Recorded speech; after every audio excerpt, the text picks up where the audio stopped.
So we want to solve this one. We want to show that summation lambda n by n, n less than or equal to x, is log x plus some bounded number. All right. Okay. How to do this?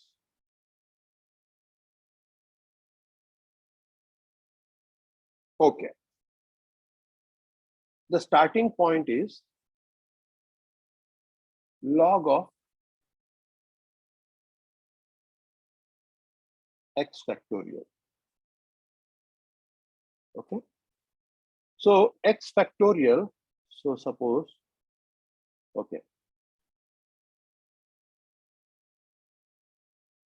let's say x factorial, write down as pi to the power alpha I, let's say r. Okay, we have a unique prime factorization. Now, if you take log,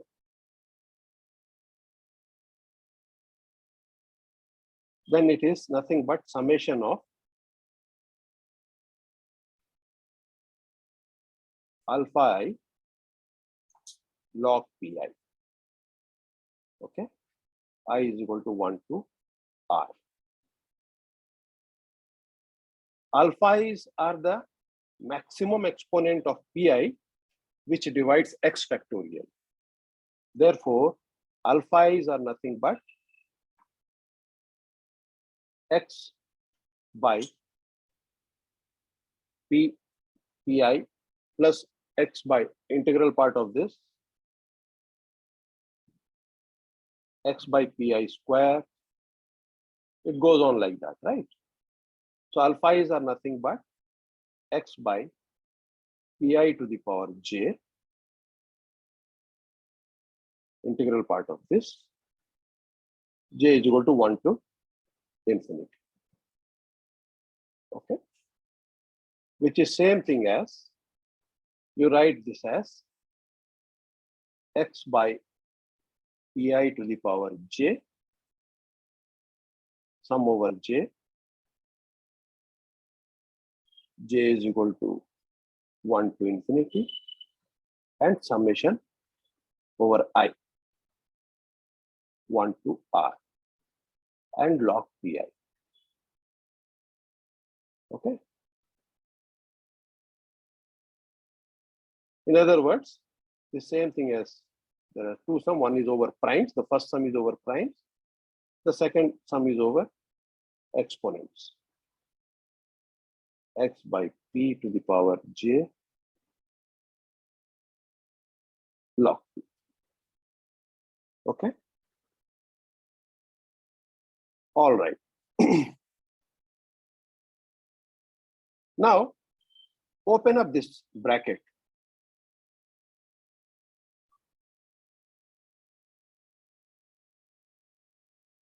Okay. If you open up this bracket, what you get is, sorry, not the summation, x by p plus O of 1. The integral part of a number is the number plus, fractional part of it. Okay.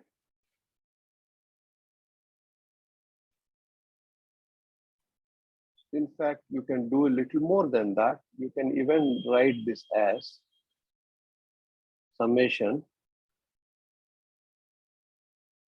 lambda n,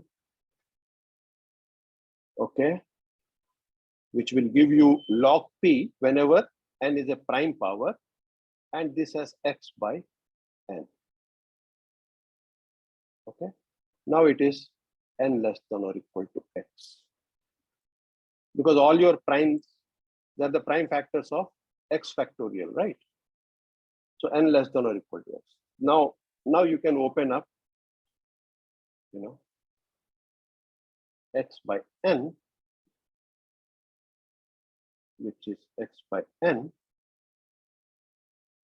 plus O of. This is a little better. Okay. So when you open up this bracket, you get that as, so log of x factorial is equal to summation lambda n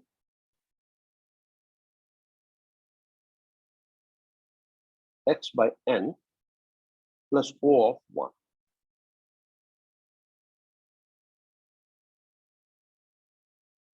Which is x summation lambda n by n plus O of summation of lambda n less than or equal to x. Okay. And by prime number theorem, this is nothing but psi x, O of x. Okay. So this is x lambda n by n plus O of x by prime number theorem. Okay. And therefore, what we have now, what is this guy? This is nothing but, we have derived the formula now, n log n plus O of log x. So this guy,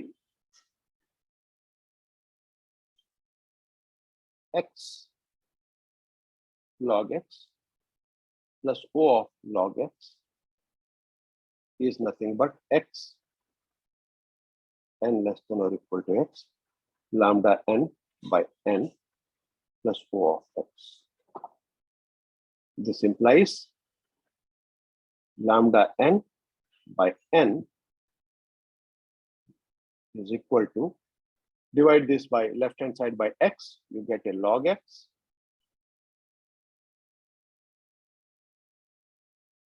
okay plus O of log x by x plus O of 1. All right. So this is equal to log x. So this grows much, I mean, log x grows much smaller than x. So this is a bounded number. So this is 4, 1. So this shows that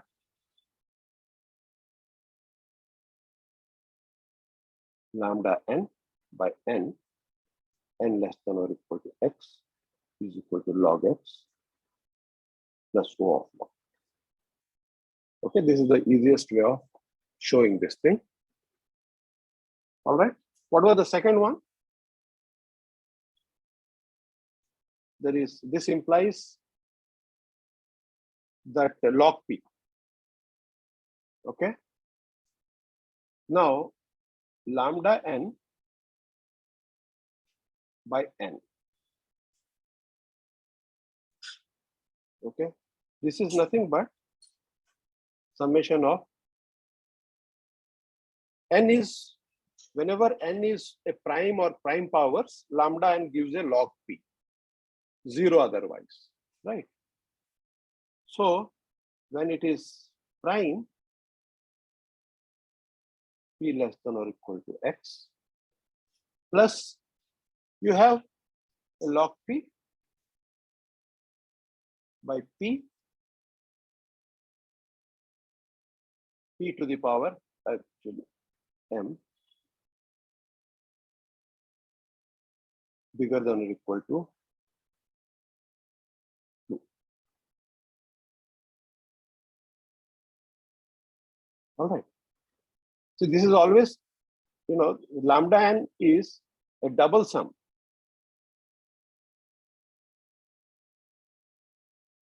Remember, this is log p when p to the power m less than or equal to x, m bigger than or equal to 1. So it's a sum over p as well as sum over m. So it's a double sum. So this is, you can write it as over p to the power m less than or equal to x, 1 to infinity, so log p. Log p to the power m.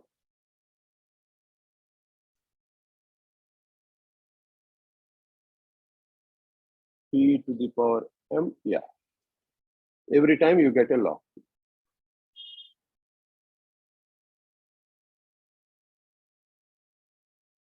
So, I mean, what I want to say is that the sum will be over p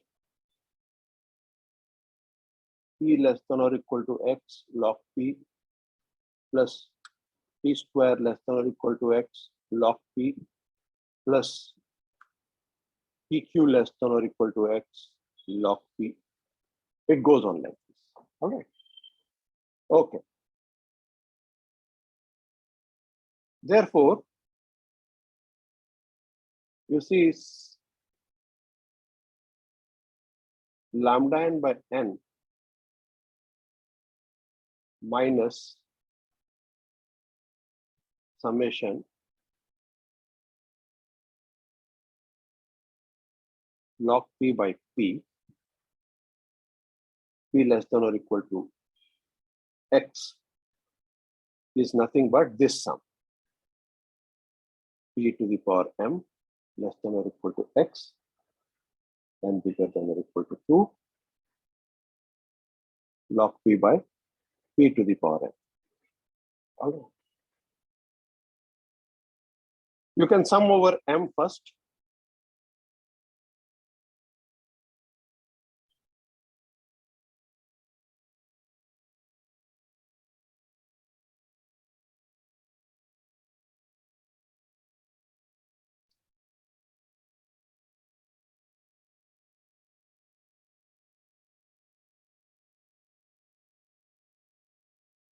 You can write it as O.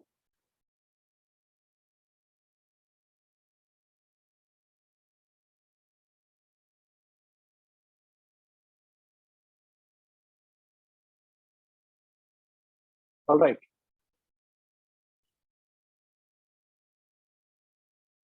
Okay. But this is a convergent series.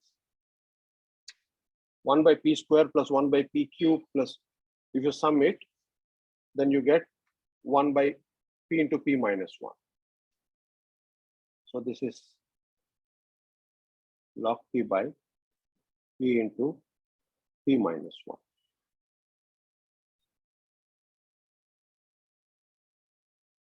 Which is bounded by, this is a convergent, series. I mean, you can think of this as bounded by log n by n into n minus 1.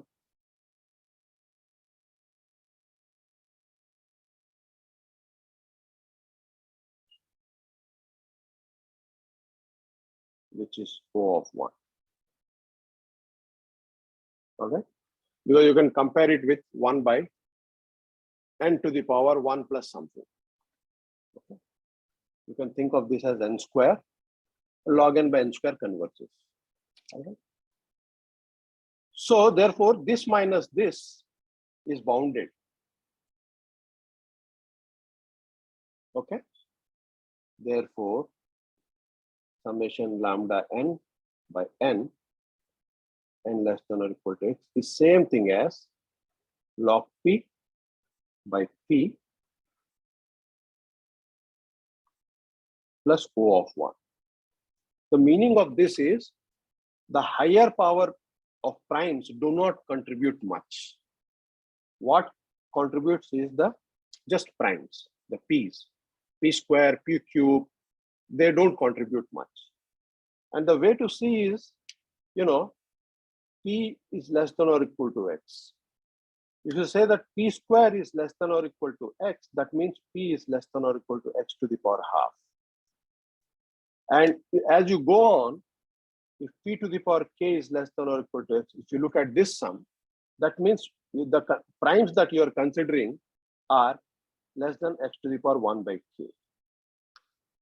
All right. So the contribution coming is not much. In fact, they're bounded. Okay, that's the intuitive way of looking at it. But we know a formula for this, right? Log x plus O of 1. Therefore, this is also log x plus O of. This implies log p by p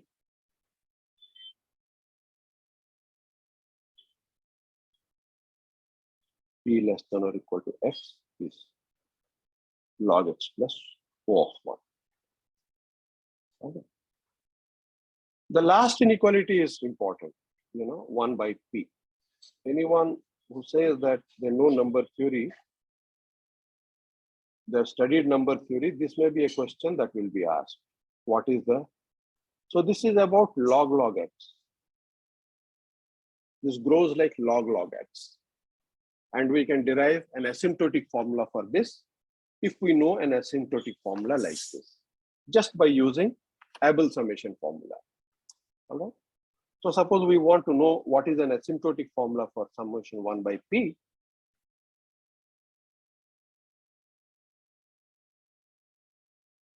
This is, okay.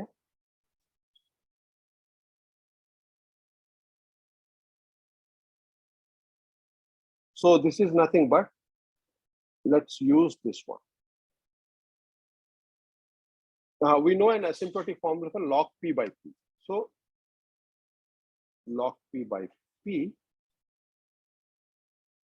1 by log p.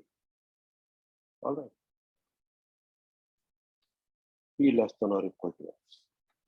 Let's put a of u as log p by p less than or equal to u. And we know a formula for this. This is nothing but log u plus O of 1. Okay. With this, by Riemann-Stieltjes, we can write it as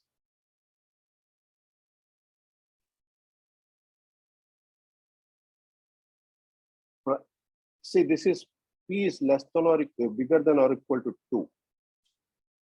So we need to take in the Abel summation formula, so this is bigger than 1. So slightly left of 2 is what we have to consider, the limit. All right. Because we want to include this 2 here. So it is 2 to x d of au by log u. This sum can be written as an integral like this. Okay. Which is same as, so by now integration by parts gives us that this is equal to first function, which is 1 by log u, integration of dau, that will give you as au. This is 2 minus, that means negative, little left of 2 to x, plus integral of derivative of 1 by log u. That is u log u square au, right? Okay. Minus will be there or plus will be there here?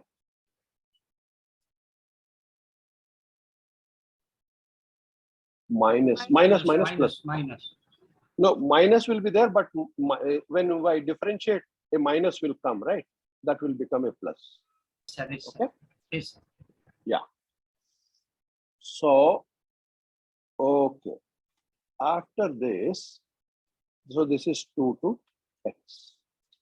Now, what is au? That is a of x by log x. Okay. Minus a of 2 minus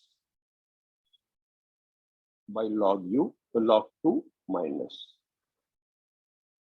Okay. Plus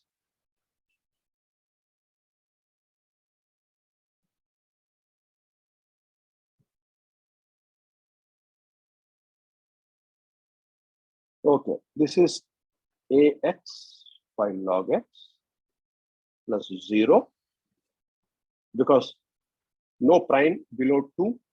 So a of u will be 0 plus this one.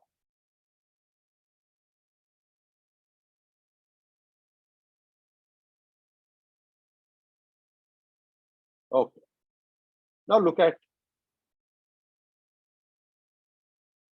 look at this integral. So see, this is a convergent integral. Okay, in the sense, all right.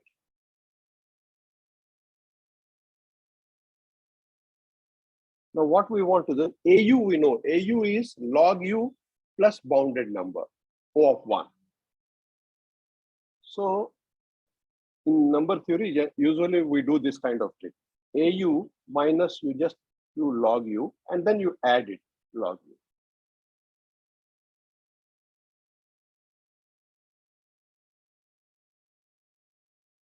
Plus add the term. Whatever we have subtracted, add the term. That is log u by u log u square. So that will be du by u log u. Okay. 2 to x. By doing that, you know, AU minus log u is bounded. All right. So du by u log u square. And this is a convergent integral. Okay. So therefore, this is equal to, so we have written all the terms, right? Ax plus log x. Now, because this is a convergent integral, we can take it 2 to infinity. AU minus log u by u log u square du. Okay. Since we have taken 2 to infinity, we have to subtract the remaining part. That is x to infinity.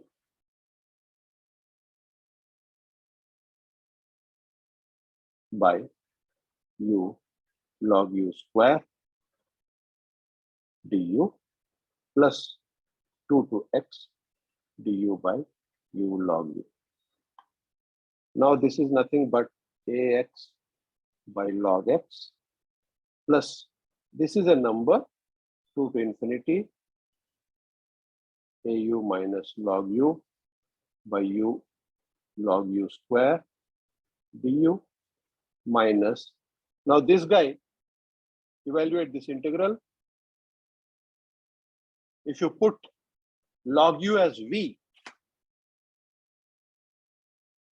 then du will be 1 by u. So if this is v, then du by u will be dv. Okay. And au minus log u is O of 1. So this can be written as O of x to infinity, O of 1 du by u log u square. I will change it dv by v square. Here we have put v is equal to log u. Okay. Plus 2 to x. Again, if you put w is equal to log u, then this is du by dw by w, which will give us integral as log w. So this is dw by w 2 to x, and w is log. Okay. Therefore, this is ax. Now just one more line. Plus, this is a number au minus log u by u log u square du plus, now integrate this one, you will get 1 by v At infinity, it is 0. At x, it will give you 1 by x. So this is 1 by x. Okay.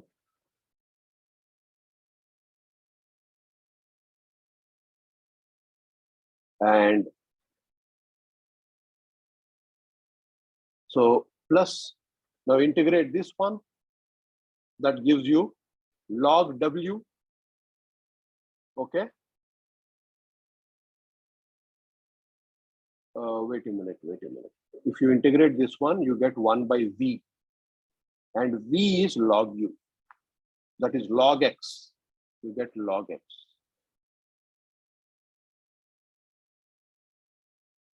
One by log x. Okay. You integrate this one, dw by w, you get a log w.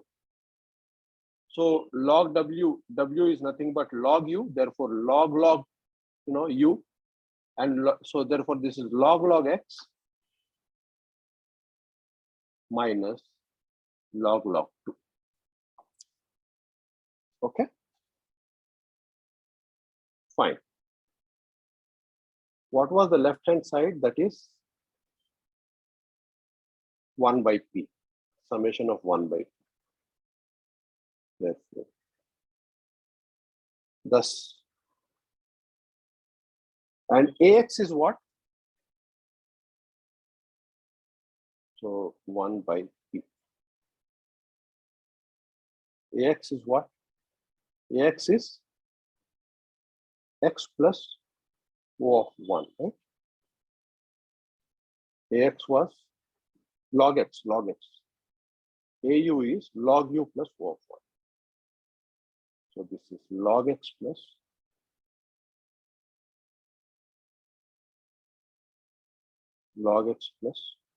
O of 1. Okay, by log x plus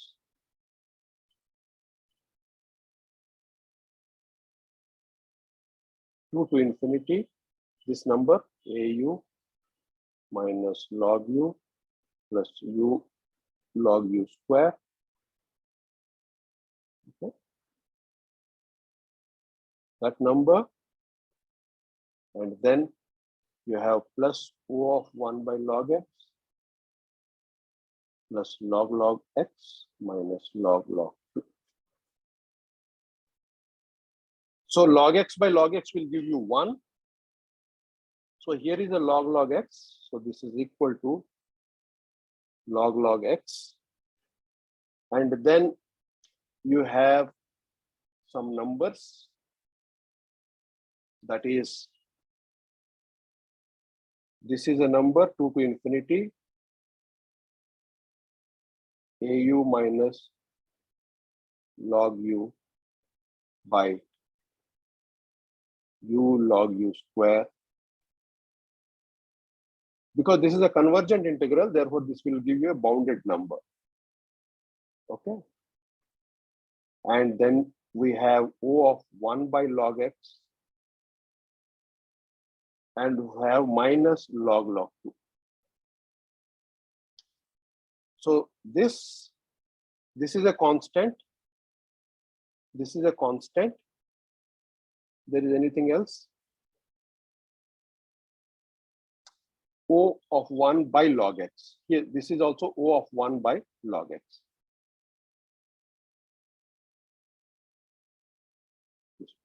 So this, summarizing, you can write it as log x plus some constant b plus O of 1 by log x.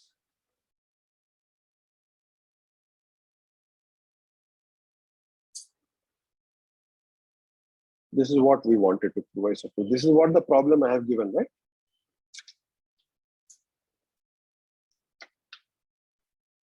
What was the original problem that I gave?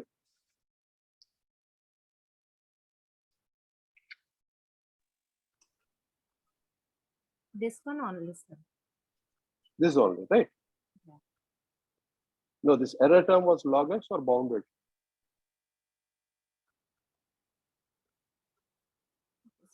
Okay, so this is how you can use Riemann-Stieltjes integral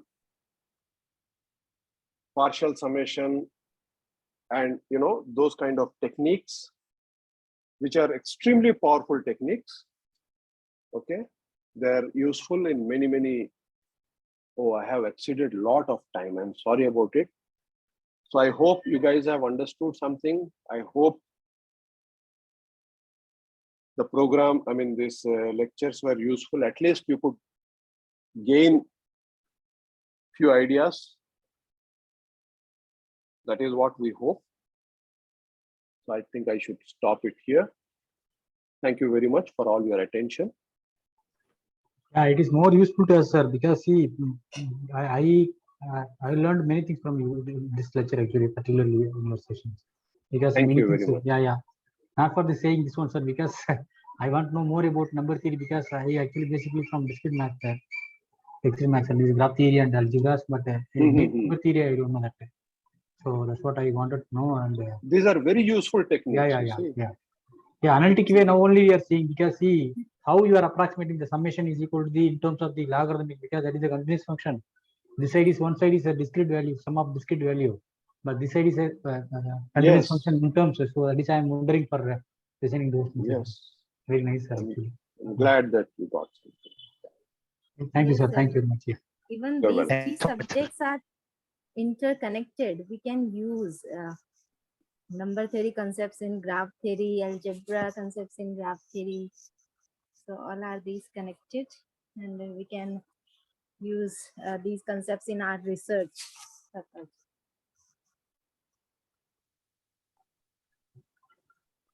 So thank you Anyone so has much, sir. anything? Anyone has anything else? I have exceeded a lot of time. It's okay, sir. It's okay, sir. Yeah, it's useful as yeah. Now, once we get observed in the work, it automatically goes. Yeah, but you see, online, and I can also understand the difficulty of attending. You see, so but what to do? This is how life is. Maybe people get the flavor of how one gets observed by the work. Just timeless feel. It's a passion. Of course. Yes, sir. Of course. Yeah.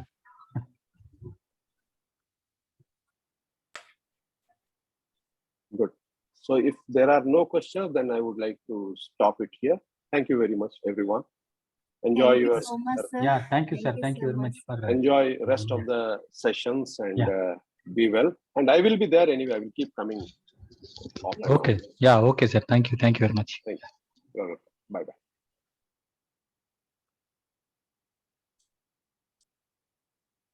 Bye, sir. Thank you so much. Bye. Bye, Sunita. Bye, Jayakumar. So, Jayakumar, thank you very much. Sunita, thank you very much for assisting. Thank you, sir. And we Yeah. will meet in next week only. Okay, sir. अरे हम So मिलते you are just रहेंगे coming भाई. now? Yes, sir. I'm around. I'm around. Yes, sir. Yes, sir. Good.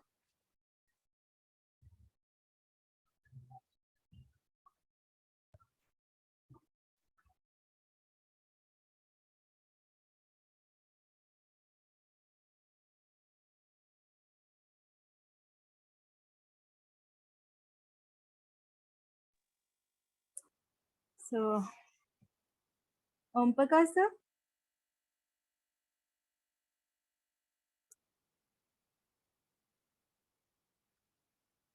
Okay, so participants, we will meet after 10 minutes. Okay. Hello Om Sunita Prakash, sir. हाँ sir, हम 10 minutes का break ले सकते हैं sir? ठीक है अभी तुरंत समाप्त ही हुआ है तो 10 मिनट्स का ब्रेक ले लीजिए. यस. ओम प्रकाश जी, माफ कीजिएगा, मैं थोड़ा टाइम एक्सीड कर गया. अरे बहुत मुझे खुशी हुई, और सबसे बड़ी खुशी इस बात की है कि पार्टिसिपेंट्स बहुत केयरफुली हर चीजें वो सीखने की कोशिश कर रहे हैं. बहुत सबसे खुशी की बात है. सही बात है, सही बात. टीचर को सिखाना बहुत मुश्किल चीज है और ये सारे बड़ी पीसफुली और पेशेंटली हर चीजें सीख रहे हैं. ये बहुत आप खुशी. देखिए sir, after office hours they are attending as a student attentively. सही बात है, सही बात. नहीं, हम कदर करते हैं भाई. यस. नहीं, या कई लोग कई एरिया में रिसर्च करते हैं, लेकिन बेसिक चीजें तो हर जगह जरूरत पड़ती है उनको। जी जी। तो ये चीजें उनके लिए काफी हेल्पफुल भी रहेगा, हम लोग वही कोशिश भी कर रहे हैं। बस चलिए, अच्छा लगा, बहुत अच्छा लगा आपसे मुलाकात की भी प्लेटफॉर्म जी, पे। मिलेंगे फिर, हम मिलेंगे पर्सनली भी, इन पर्सन भी मिलेंगे। बिल्कुल, और टच में रहेंगे हम लोग। जी हाँ, जरूर जरूर, मैं हूँ अभी। हाँ बिल्कुल बिल्कुल, और आपका मैं नंबर ले लूंगा सुनीता से, आपका जी मोबाइल नंबर है नहीं, ताकि जरूर। हम लोग और टच में रहे। हाँ हाँ कई कमिटी वगैरह भी बनती है तो उसमें नाम वगैरह देना होता है। हाँ हाँ, सही बात है। फिलहाल अभी मैं अकेला हूँ यहाँ, प्रोफेसर। अच्छा, तो वहाँ आना इंटरव्यू है जी वगैरह भी थोड़ा। होने आईआईटी वाला है। पटना में कभी आया नहीं उस तरफ, हाँ जाने का बिल्कुल, बहुत। इसीलिए इसीलिए मैं चाह रहा था, और मैं चाह भी रहा हूँ कि नंबर थ्योरी में कोई कुछ आए फैकल्टी भी, क्योंकि पहले जो थे आर के पांडे थे, जो अभी आईआईटी रुड़की चले गए हैं, आप जानते होंगे, हाँ हाँ रामकृष्ण। हाँ जान, हाँ हाँ जान, रामकृष्ण जो एचआरआई में भी पोस्ट डॉक में रहे थे। जी हाँ पता है। वो हाँ, तो दिल्ली में रामकृष्ण पीएचडी किए थे। जी 13th में चले गए हो। तो अच्छा अच्छा। उसके बाद से नंबर थ्योरी में कोई आया नहीं। हम्म। और 3-4 इंटरव्यू इधर ही हुए भी, तो कैंडिडेट्स तो पब्लिकेशन बहुत अच्छा था, हम्म। इंटरव्यू में उनका परफॉर्मेंस वैसा नहीं रहा। आ, अनफॉर्चुनेटली दे डिडंट सेलेक्टेड। ओ, तो जब सेलेक्ट किया कि उनका वे ऑफ ऑब्जर्वेशन होता है वो अरे अलग तरह से थोड़ा होता बिल्कुल अलग है भाई। एक एक एक हमारे यहाँ का एक बंदा था, है जी। उसके 5 पेपर थे, सिंगल ऑथर वाला पेपर थे। एक इंटरव्यू में बोलता है, वो एक एक्सपर्ट बोलते हैं जो कि अप्लाइड से आए हुए हैं, वो हम्म, बोलते हैं कि आपका इतना सिंगल पेपर है, क्या बात है, आपके गाइड आपसे गुस्से थे क्या, मतलब नाराज थे क्या? सही, ये सही बोला और सही। आपका सिर्फ 5 पेपर है, और वो भी सिंगल ऑथर्ड वाला। हाँ, मुझे कहना पड़ा भाई, ये जो है ना 5 पेपर बहुत ज्यादा होता है हमारे यहाँ पे बिल्कुल पीएचडी के बिल्कुल। दौरान, और सिंगल ऑथर पेपर तो और भी मुश्किल होता है। और भी मतलब मुश्किल है, सर, देखिए सबसे बड़ी ज्यादा चीज है। सर ज्यादा डिवोशन भी है, खतरनाक है आपके नहीं, लिए। एक चीज अप्लाइड में देखिए, उन लोगों के पेपर में 5-7 का नाम होता है, लेकिन एक्चुअल वर्क 2-3 ही करते हैं। एक्चुअल वर्क 2-3 ही करते हैं, और एक उन लोगों का ग्रुपिंग चलने लगता है। तो वो सब चीजें कहीं ना कहीं एकेडमिक्स में हर जगह एक तो इशू है।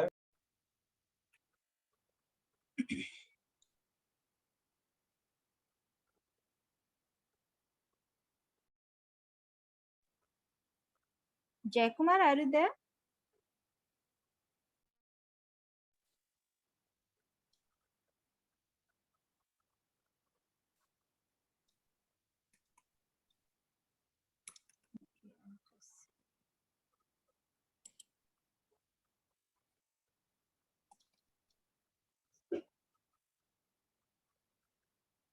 जय Kumar, Yes, ma'am. Yeah, I can listen you. yeah. So shall we start now? Okay, so we just calling one by one. Nita, Yes, sir. before you start, I think we have not introduced Jay Kumar, right? Formally. Oh my Oh, God. oh, oh. But now you have to introduce because I don't have any.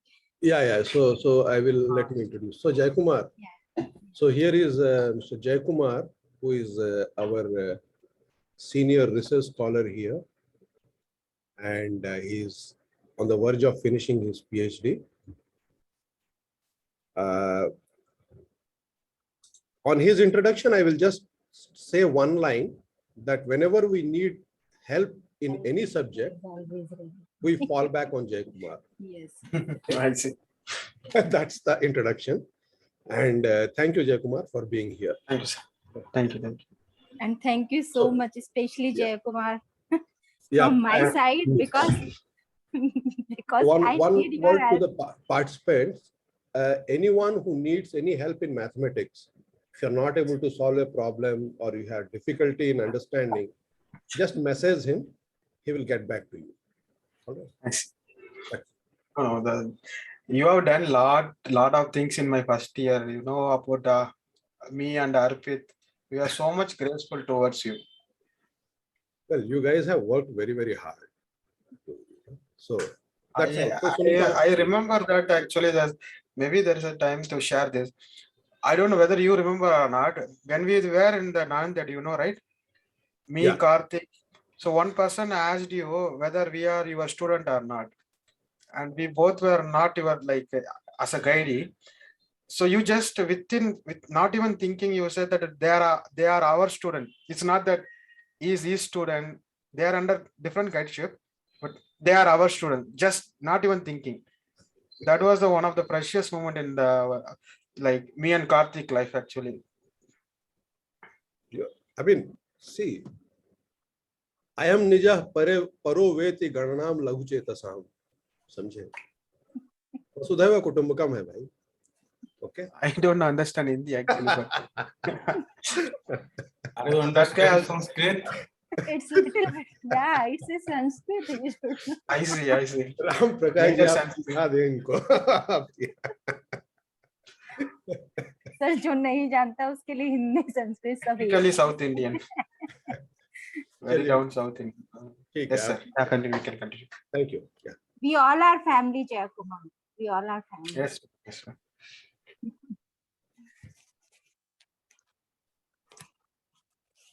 Sunita. Yes, sir. So what we should do first? We'll discuss tomorrow about the real life applications of Sylow's theorem. So I am very sorry. Almost 4.5 hours I have searched about the real life applications. I have already attempted to get the materials, but directly I didn't get any such applications so that I can share with you. Of course, few things I would like to again tell you about the applications of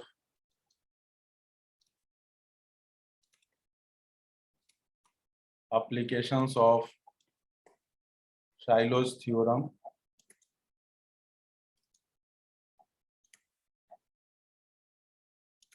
One is in the algebra itself, as I already told you, and you are also aware that for different order groups, whatever the order of the groups, we have been deciding about the number of subgroups according to their prime factorization and whatever the conditions are given in the Sylow's theorem. Number of subgroups. Then with the help of few other results and Sylow's theorem, we are trying to know about the normal subgroups. How many normal subgroups would be there, or if possible, there would be a normal subgroup of a particular order. These things. So these are the few applications of Sylow's theorem in group theory. And after group theory, by knowing these all, we have a lot of applications of this in algebra itself. Even you are going to discuss about the rings, you are already aware after group, we have been often discussing about the ring. And group rings, finite groups, finite rings, they have a lot of applications in information technology. Finite groups, finite rings, these all have a lot of applications in information technology.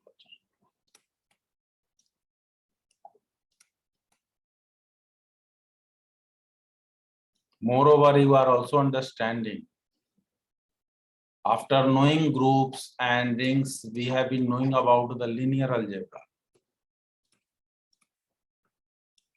Almost everywhere, not only in mathematics, even those who are studying economics, they have been also aware about few concepts of linear algebra.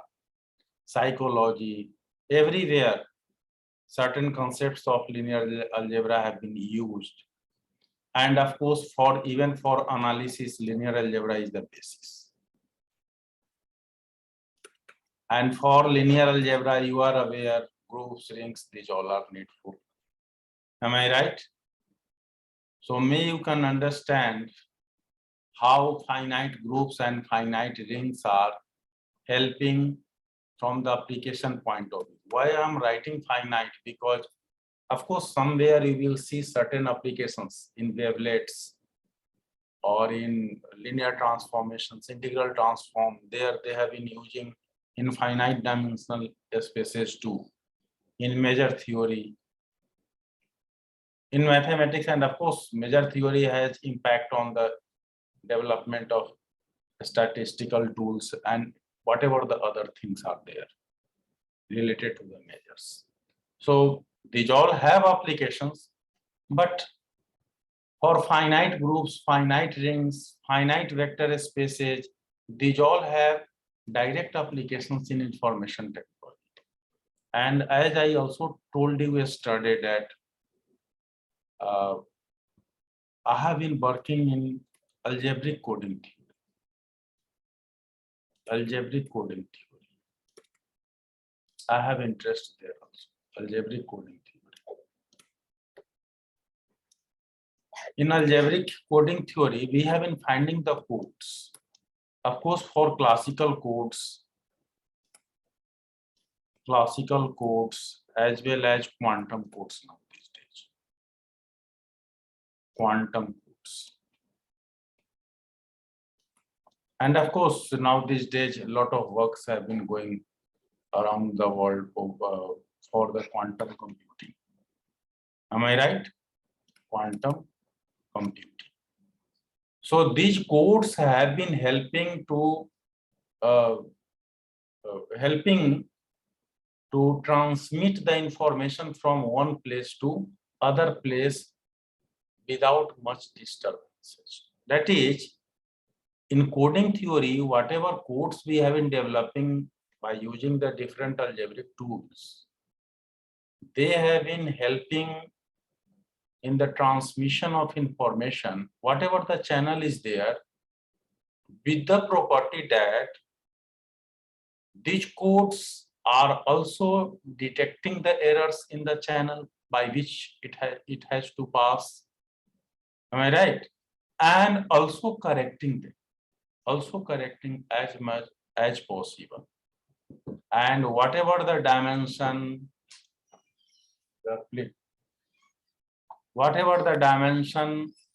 of the codes as the vector subspaces and submodules by which we have been deciding about it.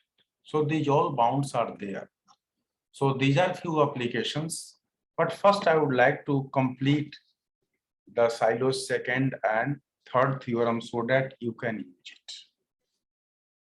So in case of double coset, you have already seen about H, A, K, as I have written yesterday, where H and K both are subgroups of a group G. Subgroups of a finite group G. Of a group G, you can write more. It is true for it. Later on, to calculation in Silo's theorem, we have been using finiteness condition. Okay. So I told you that we are able to get the equivalence classes. As yesterday, I told you whatever the relation we have defined between two elements A and B of G, these are related under this relation if and only if A is equal to HBK, where H is coming from capital H and K is coming from capital K. And of course, being equivalence relation, it has been partitioning the group G into disjoint equivalence classes. And finally, I told you, I have defined a map. If, of course, H, A, K is there, I have already derived as the one of equivalence class HAK. This is for the equivalence class of A, And later on, I told you about HAKA inverse. Am I right? And by defining a map, we have shown that there exists 1-1 onto map. 1-1 onto map from this to this.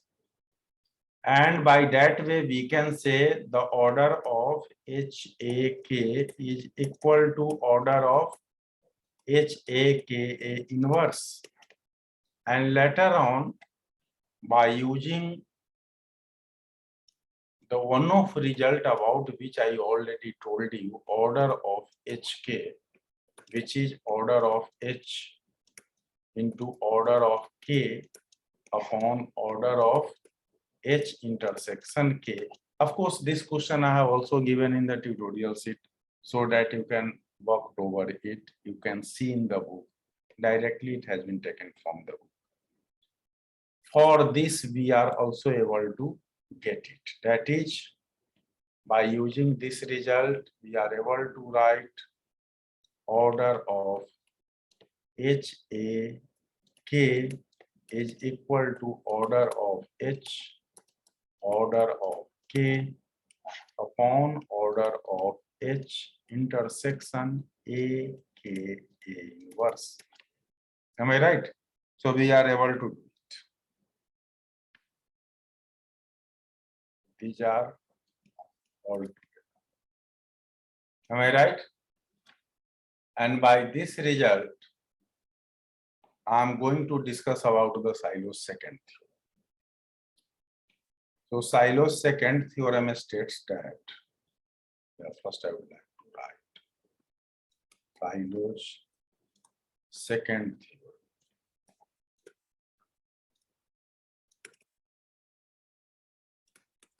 Of course, you can simply recall any p-Silo subgroup. Any two p-Silo subgroups are conjugate of each other. You are aware about the conjugate of subgroups. So first I would like to write any two Silo p subgroups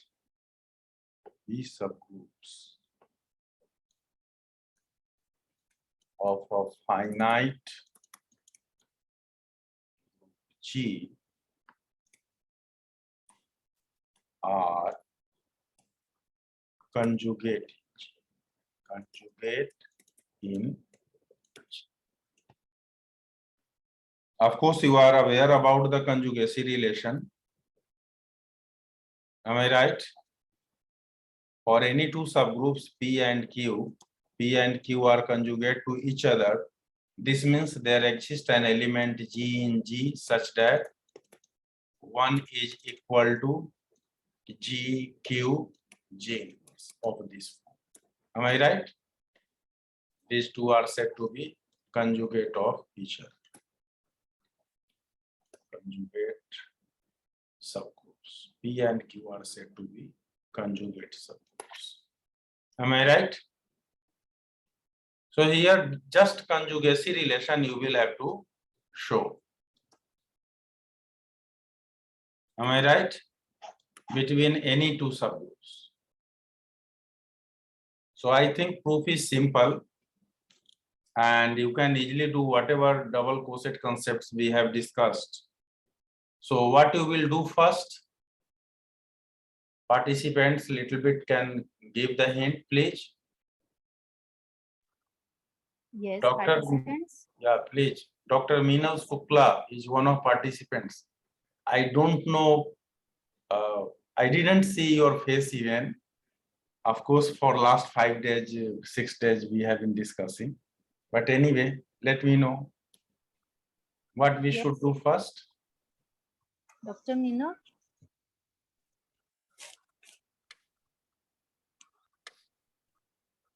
Dr. Deepak.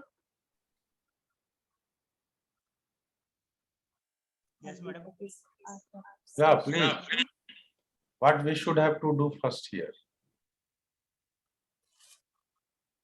Of course, we will have to show conjugacy between the subgroups, P subgroups. Am I right? Yes, sir. And you are aware about the order of silo P subgroups. That one is maximal. Am I right? Silo P subgroups. So before showing conjugacy, you will have to assume at least 2 subgroups. Am I right? So first you will take 2 subgroups, 2 silo P subgroups. Let P and Q be 2 shallow P subgroups. Am I right? P subgroups. Then what happens? Of course, group is finite here. Group is finite. Am I right? Order of G is finite. So certainly P and Q be also finite subgroups, and being P subgroups, certainly some order, their order should be same and of the form P to the power some non-negative integer. You can say positive integer, no problem. Am I right? So we can assume the order of these subgroups. Suppose order of P is equal to order of Q, being P silo subgroups P to the power something, where P is prime. May you can assume N. Is it okay? Is it okay? Yes, sir. And being P silo subgroup, if you are taking order of P, P to the power N, may you can recall the statement of Silo's first theorem. Then what should be condition there? Where being this one is the highest power, so Pn plus 1 cannot divide the order of G. Am I right? Is it okay? Yes, participant, you should be response. Yes, sir. Yes, sir. Okay. Now what you will have to show here? P and Q are conjugate to each other. Am I right? Contrary, that is, if you are assuming, if possible,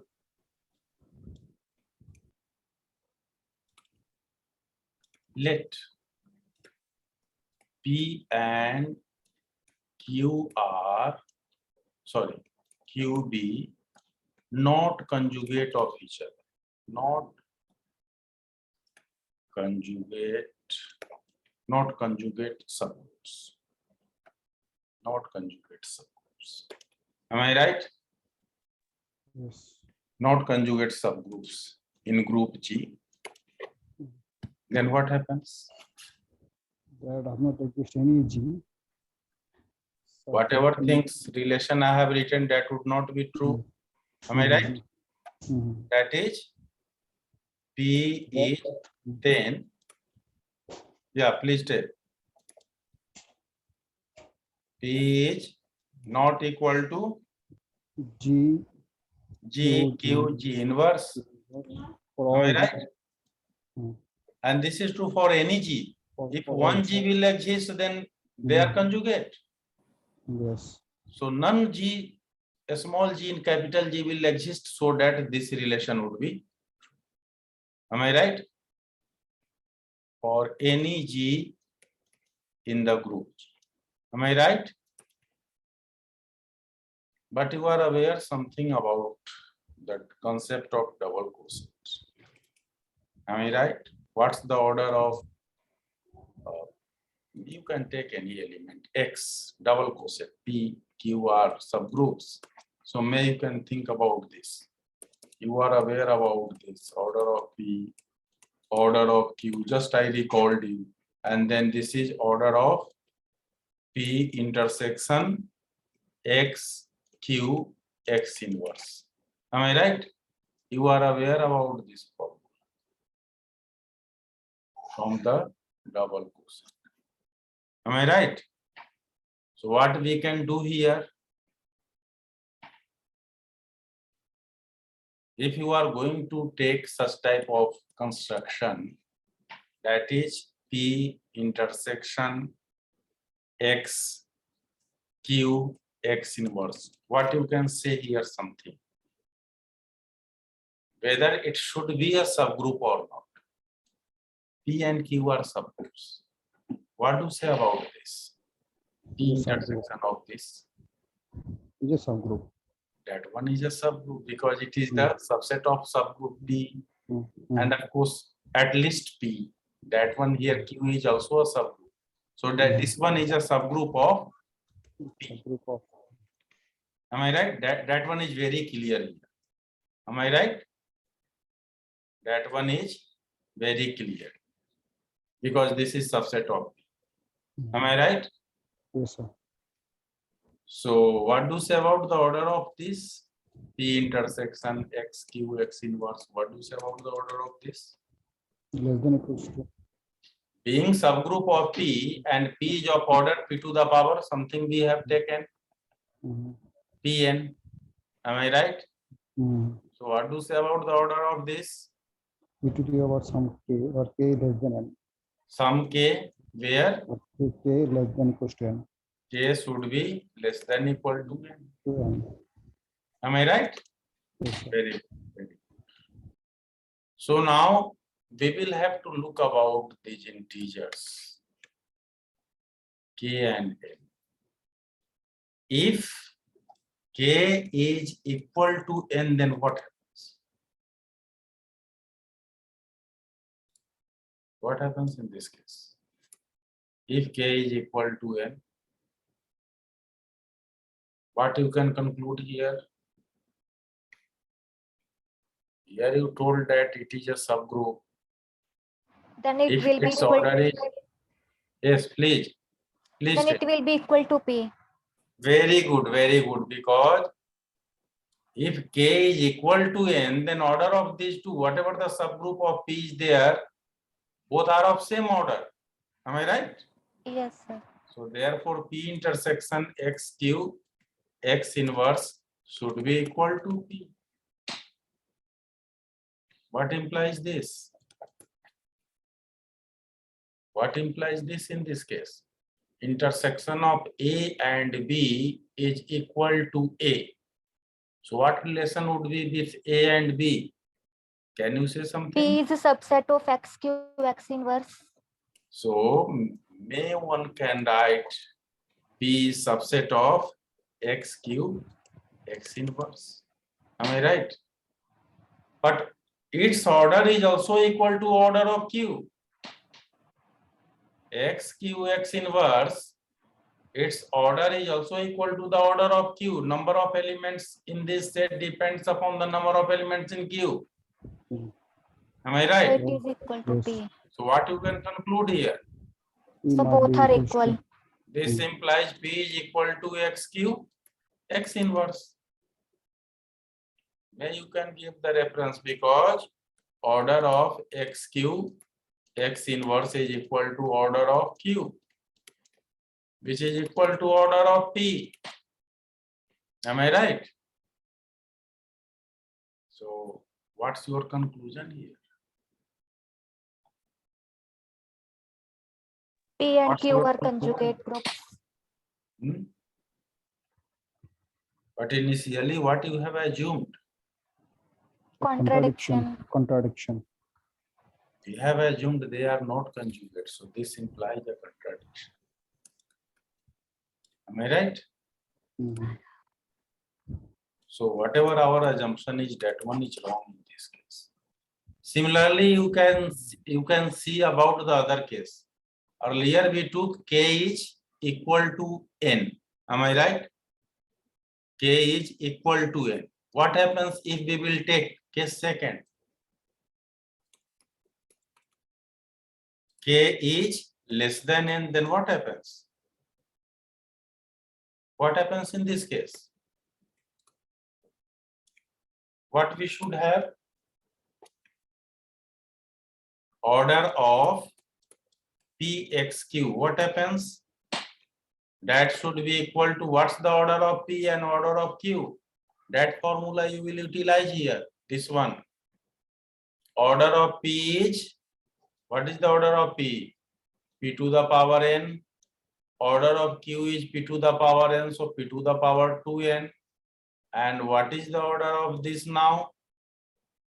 You have already assumed something, na? P to the power k.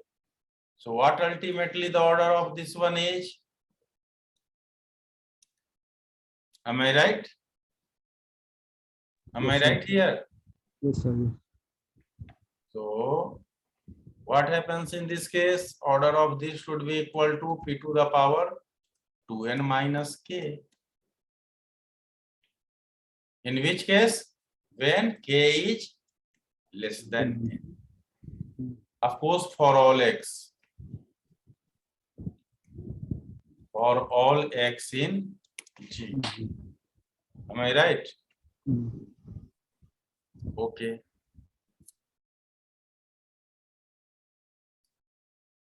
So what we are looking here, we should have to show these two are conjugates. So what implies this further?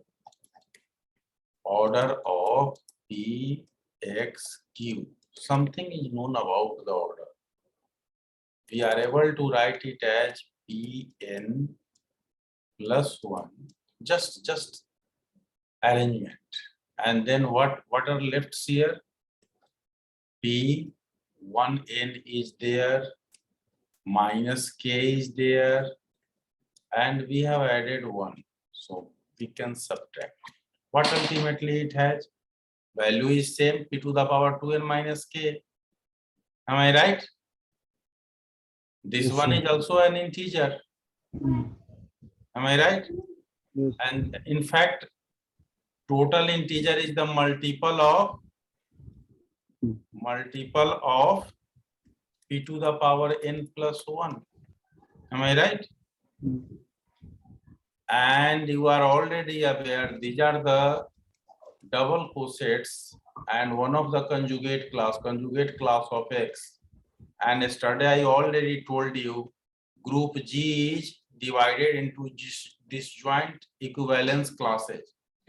So of course order of G should be equal to the order of PXQ. Am I right? Of course X is varying over G for distinct equivalence classes. For distinct double cosets. Am I right? Is it okay? Yes, sir. And just you have seen order of this is the multiple of this. This means order of each one is the multiple of p to the power n plus 1. Am I right? Order of this one is the multiple of Multiple of p to the power n some is also multiple of p to p the to the power n plus 1. What implies this? This implies p to the power n plus 1 divides order of G. Is it true? No. You have already aware about this by Salo's first theorem. This is again a contradiction. Again a contradiction. So what you have seen here? This implies that whatever our assumption was, in both the cases, we obtained contradiction. So in both the cases being contradiction, we can say that our assumption was wrong. Am I right? Our assumption was wrong.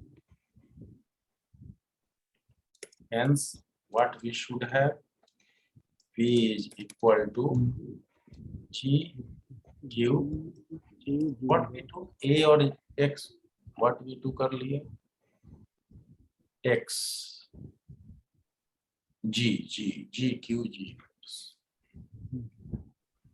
So this is that is these two subgroups are conjugate of each other. That's the statement. Am I right? Sir. Similarly, in case of whatever class equation you have, you are aware. Similarly, in case of in light of these theorems, you can also say about order of silo P subgroups. That is, let P be a silo P subgroup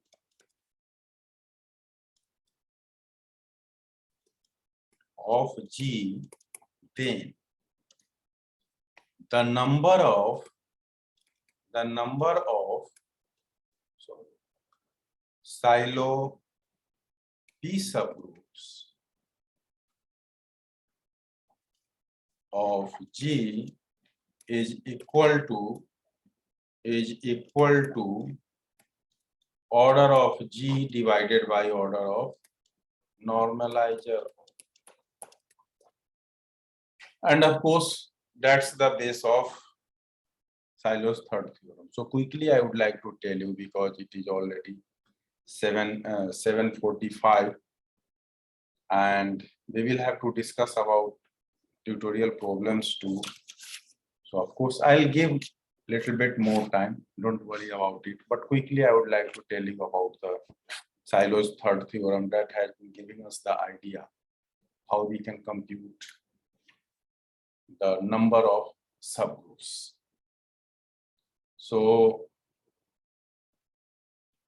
Silo's third theorem states that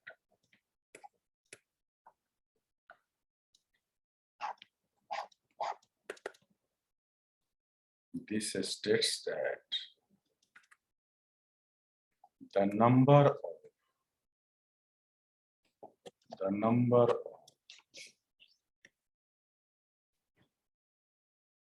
silo P subgroups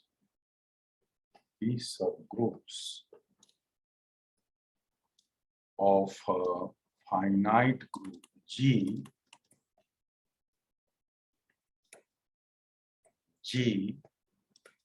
is of the form 1 plus Kp, where 1 plus Kp is dividing the order of G. Am I right? And of course, where K being a non-negative integer. Am I right? K being a non-negative integer. So, of course, this thing you will have to keep in mind. The number of Silo's P subgroups of a finite group G is of the form 1 plus Kp. So I would like to elaborate a little bit here. 1 plus Kp, which divides order of G. That is, if you will have order of G equal to n, and n can be written as the product of prime factors. May you can write p to the power something r, then some other integer t something. May other primes should be there. May you can write q into t, no problem at all. So to calculate this, you will have to give the different values of a corresponding to a fixed p. Whatever prime you are going to take, a p, q, t, all are primes. So corresponding to different p, you will have to change this k, and accordingly we have been finding the existence of number of Silo's P subgroups. Right? So giving the value of k 0, 1, 2, and so on. But you will have to keep in mind, whatever value we are giving to k, ultimately this should divide order of G. If it has been exceeding, then certainly that one is meaningless for us. And again here concept of, by using the concept of double quotient, we are able to prove it. Otherwise, by using the group action, it can be also observed by using the concept of the stabilizer. So see, already it is 7:50. So can I stop here? I'm skipping the proof of this theorem because that one is very important. And of course, few problems are already given in tutorial sheet. So during on discussion, I think proof you can see in the book also. Already a lot of times we have given. So I'm skipping the proof. And I think we will discuss at least 1 hour the tutorial sheets. Am I right? Okay, sir. Okay. Yes. Participants, your consent is very important for us. Yes, sir. So I am skipping the proof of this, leaving to you people. You will see. Okay, sir. Okay. Okay, sir. Okay. So I am stopping here. And now I request to Sunita, please start the tutorial session. And one by one, you will go to the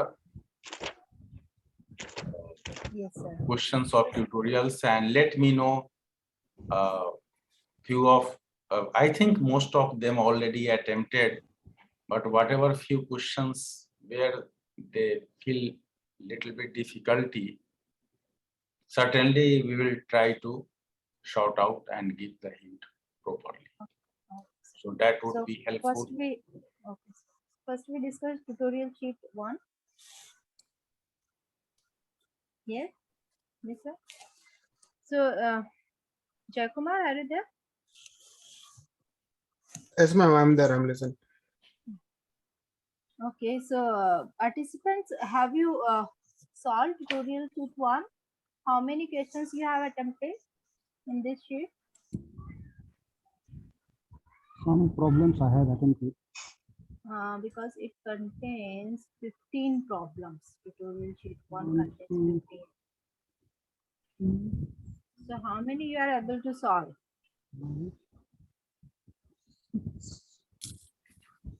6 or 7. 6 or 7. Okay, which Yeah. one? Can you tell me, please? Number 1, Hmm. number 2, Hmm.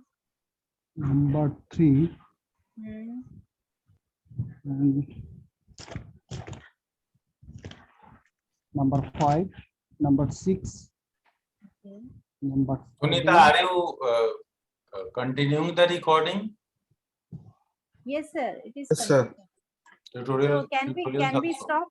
Can you Yeah, stop? tutorial. I think tutorial should be at the time of tutorial should stop. Puneet, are you there? Yes, ma'am. You just stop the recording.